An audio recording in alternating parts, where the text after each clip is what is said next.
Andito tayo ngayon sa Chinatown, Yokohama. Ito ang binondo ng Japan.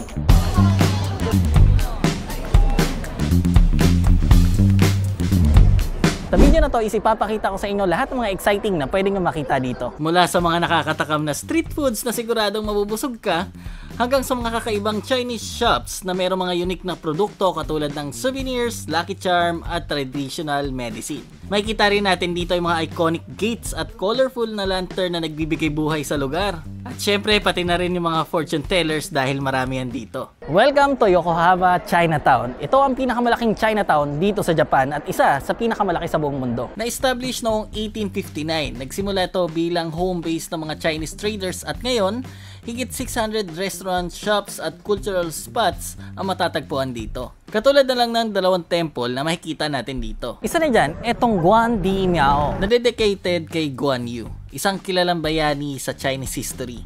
Si Guan Yu ay kilala bilang God of War at protector ng mga tao, lalo na sa mga negosyo at justisya. Dito sa templo, maraming pumupunta para humingi ng gabay at proteksyon sa kanilang mga ginagawa. Makikita mo rin yung mga statue ni Guan Yu na palagi may hawak na espada, simbolo ng lakas at tapang. Kung may mga pinagdadaanan ka, sabi nila dito ka makakahanap ng panibagong inspirasyon at direksyon. Ito naman isang temple, ang pangalan naman nito is Mizu Miao, na dedicated naman kay Mazu, ang goddess of the sea. Si Mazu ay kilala sa mga kwento ng pagliligtas ng mga mangingisda at manlalakbay mula sa sakuna sa dagat. Kaya dito, makikita mo maraming mga nagdadasal para sa proteksyon, lalo na may mga balak magbiyahe o magtrabaho sa karagatan. Nagbibigay ng tahimik pero makabuluhang atmosphere. Kung kailangan mo ng gabay at proteksyon sa anumang paglalakbay, dito ka pupunta kay Mazu. Kaya kung mahilig ka sa food trip, shopping, at gusto mo makita yung rich culture na pinaghalong Chinese and Japanese, tara na at samahan nyo ako sa isang tour na naman natin dito sa Japan na siguradong sulit na sulit. And I'm your host James and this is Tokyo Talks.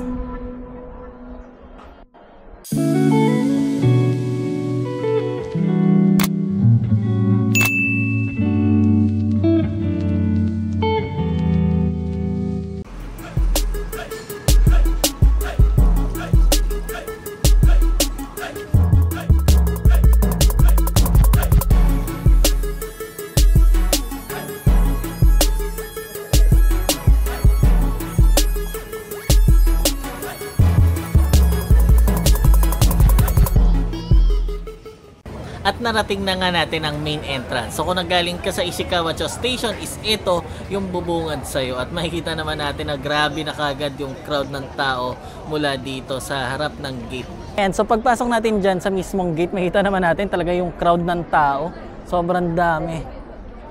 Kasi araw ng Sunday ngayon. At ayan, kasama natin si Yumi-chan, si Okito-kun, at yung kapatid ko, ayan, para may dagdag nagka-camera sa atin. So, ang pinunta talaga namin dito ngayong araw is para mag-food trip. At maghahanap kami ng parang mga tabi-hoday dito, yung mga unlimited foods. Dahil isa yun sa talagang pinupunta dito ng mga tao. So, ito yung isang example ng sinasabi ko. At ito yung pinakauna naming nakita pagpasok namin sa entrance. Okay, so yun, may nakita tayo doon isa na tabi-hoday o unlimited food. Or, ano ba tayo? Paano ba yung pinaka-term? Eat all you can. Ay, eat all you can pala yun. So, eat all you can siya. Meron silang 90 different dishes na pwede mo makain doon sa unlimited food. Pero, mag-iikot pa kami dito kasi sobrang daming store dito. And kung alin yung pinaka-the best na mga menu is doon kami kakain. Ano yun? Ang cute nung bun. Puro panda. Tapos may shark. So yan, siopaw. Isa talaga yan sa kakainin ko dito sa Lucky Chinatown. Lucky Chinatown sa Pilipinas pala yan. Chinatown lang. So dito, pagdating sa siopaw, sobrang dami mo rin pagpipilian. Siyempre, halos lahat sila nagbebenta ng siopaw. Kaya iba-iba na yung mga diskarte. So mula doon sa pinanggalingan namin, doon sa pinasukan namin na gate. And ayan, meron pa mga street papasok and dire-diretso papunta doon. So talagang sobrang laki na itong lugar na to. At ito ang pinakamasarap na part ng Chinatown. Pero isa rin sa pinamahirap mong desisyon na gagawin dito. Kung saan at ano ang pagkain na kakainin mo dito dahil hindi mo kayang makain lahat yan. At ito ang ilan sa mga food stall na makikita mo dito.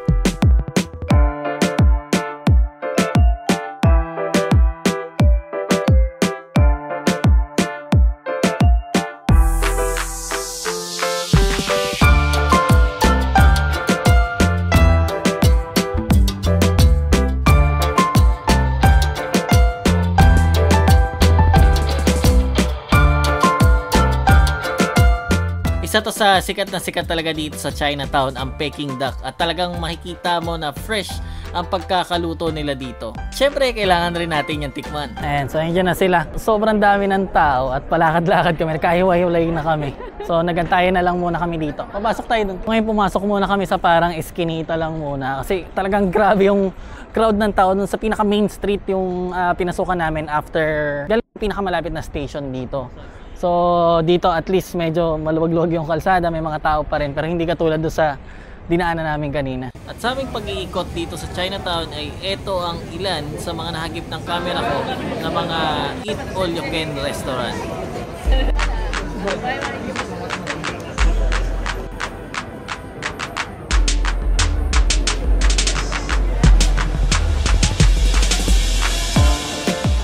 Okay, so natapos na namin ikutin yung halos buong lugar. Hindi naman buong lugar kasi dahil iskinita, pero yung mga dulo-dulo is narating na namin. So ngayon, magde-decide na kami kung saan ba talaga kami kakain. Dapat yung mga kapasok yung stroller. Ano, saan tayo kakain? Kahit saan? La, Sa masarap. Sa may dock. tabi ako rin ba yan? Yung nag-video ka na, Dak? Basta yung mahanap natin may fried rice. 980. Ito marami ng pagkain, no? Sige, dito na tayo kung wala masyadong tao. Kasi mahirap rin maghanap dito ng maluwag-luwag. Medyo malayo-layo eh. Di ba? Ayan, ito lahat yung para sa ano. Maraming siya. Sa may tsahan.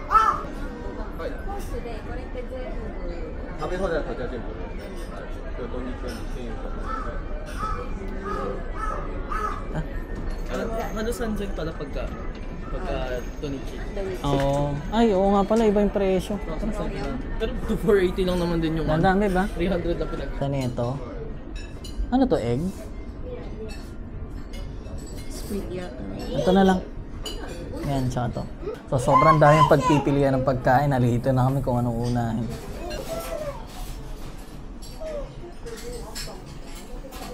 Sige, 92 na lang ulit para sure. Tapos itong 56. 106 2つ。106 2つ。 So yan, nauna na dumating dito yung corn soup. Kasi nantay pa natin ibang order. Medyo kinat yung order namin kasi masano daw marami. Tapos after namin siguro maubos yun, pwede na lang kami order. Ang arigato na tayo. Yan yung ano, 2 portion. Dalawa na yan, oh. Dalawa yan.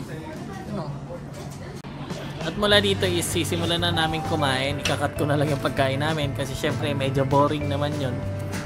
So ito lang yung mga naunang order at ipapakita ko lang sa inyo.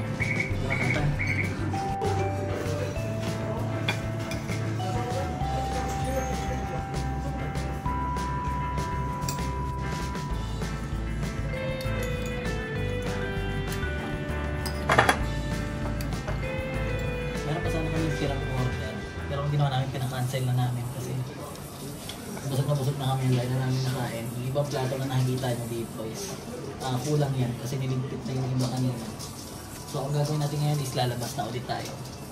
Tingnan natin pa yung ibang mga stores na meron dito. So natapos na nga kami kumain doon at ngayon lakad-lakad lang muna kami para bumaba yung mga kinain namin. No? Tingnan natin kung ano mga pwede kong maipakita sa inyo ngayon. Egg tart. Buchi. Di ba buchi yan sa Pinas? Buchi. Butchi. Buchi. Mabilis yata yung pagkakabigkas. Kiki. Huwag na makalat. Meron naman yung siya doon. Maiubos niyo pa ba talaga yan? Pucha. Busog na tayo masyado. Ngayon may 1, 2 set. 1, 5. So okay yung set na lang kukunin natin next time. Yes, set na lang. Isa sa strategy na naisip namin, kasi di ba kumain nga kami ng unlimited food, and hindi namin na-maximize talaga, feeling ko, medyo lugi kami doon sa presyo. And meron naman sila mga set, halimbawa 1,000 yen, merong set na 3 food na ganito, makakapili ka doon sa dami nun. Merong 1,500, merong 2,000, so mas okay na ganun kung halimbawa di ka naman sobrang lakas kumain. So habang dumidili, makikita natin, no? Mas lalong gumaganda tong lugar, parang ang liwanag, ano. Yun, dito tayo bumili, babe, dati. So meron kasi kami mga ganito, mga porcelas. Dito tayo bumili. Bumili kami dati dyan. Sobrang pipilian, mga gold. Ito pwede ka magpahula. 500 yen lang. Ayoko na. Nang, Parang yung panda kanina, parang gusto ko bumili. Panda ng ano, Kaso busog na ako. parang Hindi ko siopaw makakain. na panda. Yung ah, itsura kanina. Yung cute. hula. Ayan. Mga celebrity yata yun. So dito usong-uso rin yung ano, mga naghuhula. Sobrang daming pwesto. Kaya kung naniniwala ka doon, ito yung lugar para sa'yo. Bibili na ako dito. Bili ka na. Na... Kasi mango na.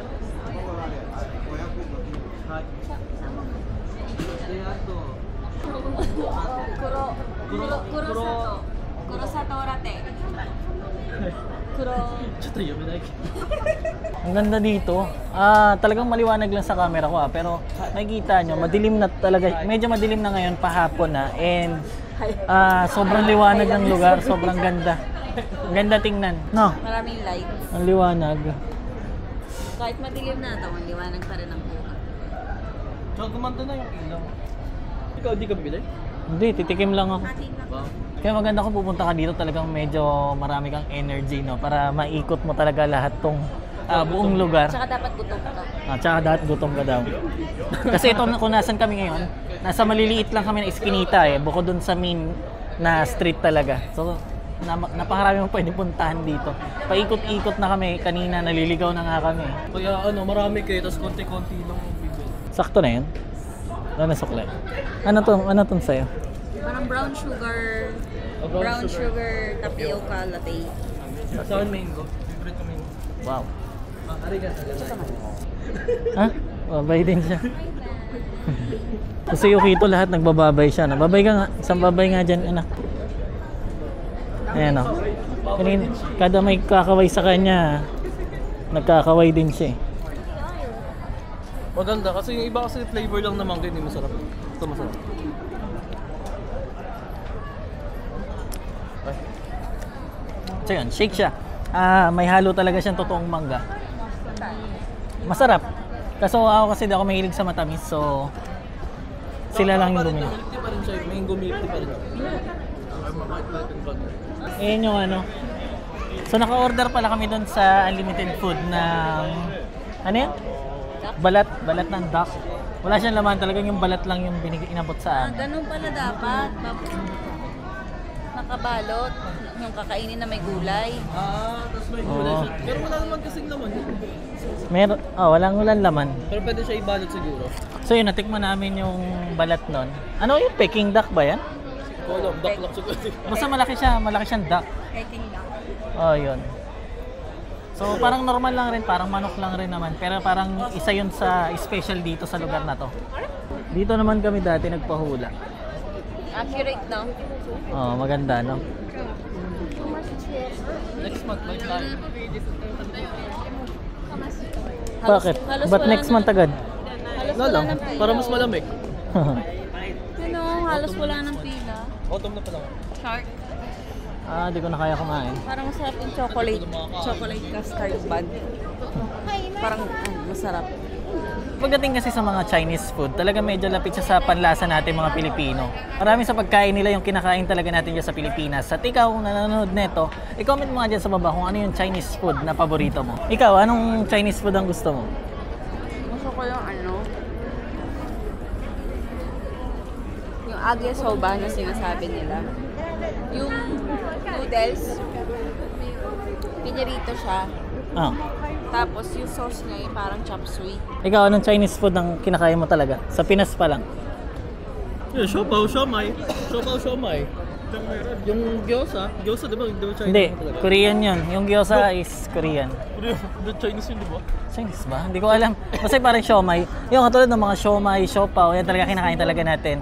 Pero pagdating sa dish, siguro yung chop suey. Isa yan sa kinakain ko talaga na absorb natin dyan sa Pilipinas. Makita natin na kahit pahapon na ng pahapon, ang oras kasi ngayon is mag-alas 5 na ng hapon. So dito sa Japan kasi ngayon, tapos na yung summer. So 5 PM, bago mag 6 madilim na. So mas maiksi na yung araw. Pero marami pa rin tao ang pumupunta dito ngayon. Then kanina nakwento ko sa inyo, nag-try nga, meron kami ganito mga bracelet, mga power stone. Then nagpahula kami. So nangyari doon sa hula, medyo okay naman. And syempre, hindi naman ako kilala personally nung nanghula doon sa amin. Pero marami siyang sinabi sa akin. Kasi ako pinili ko talagang hindi magsalita nung time na nagpapahula kami doon. So, hinahayaan ko lang magsalita yung manghuhula noon. Pero marami siyang information na tungkol sa akin ang nasabi niya. Kaya medyo nabilib talaga ako doon sa naghula sa amin. Sa pagdating naman doon sa fortune telling, syempre kanya-kanya naman tayo kung maniniwala ka doon o hindi. And yun, nagkataon lang naniwala ako doon sa naghula kasi nga wala naman ako sinabing kahit ano sa kanya. Marami siyang nahulaan tungkol muna sa akin. Then nagbigay siya ng onting mga advice para sa future, mga ganon. So, alam ko meron nanonood sa inyo dyan na hindi naman naniniwala. Pero ako okay naman doon. And syempre, almost lahat naman na mangyayari sa buhay mo ikaw yung may gawa. Kumbaga, may guide ka lang kung nagpapahula ka ng mga ganon. Dito sa Chinatown is, pangilang beses na natin pumunta? So yun, mga 3 times o 4 times na kami nagpunta dito. So lagi naman pag pupunta kami dito is kumakain talaga kami. Kaya uuwi ka talaga ng busog dyan. Ikaw, pangilang beses mo na pumunta? Pangalawa pa lang. Last time, winter pa rin. Winter. So anong experience mo? Masaya naman, masarap yung mga pagkain. Gusto pa bumalik para makain yung ibang pagkain na hindi namin nakain. Tama. Kasi marami kaming nakita pa rin doon na hindi namin natikman. Katulad nga sabi ko sa inyo kanina, doon sa unlimited food na in-order namin is hindi namin nakuha yung ibang order, pinakancel namin kasi hindi pa dumadating yung iba. Talagang busog na kami at di na namin alam kung paano uubusin yon. Kaya yun, kinancel namin. Kaya siguro kung babalik ako dito, ganun din. Kakainin ko yung mga ibang bagay na ibang putahe or pagkain na hindi namin na-try ngayong araw. And di na siguro para sa video na to. Maraming salamat sa panonood. Kita-kits ulit tayo sa susunod na adventure natin dito sa Japan. Bye!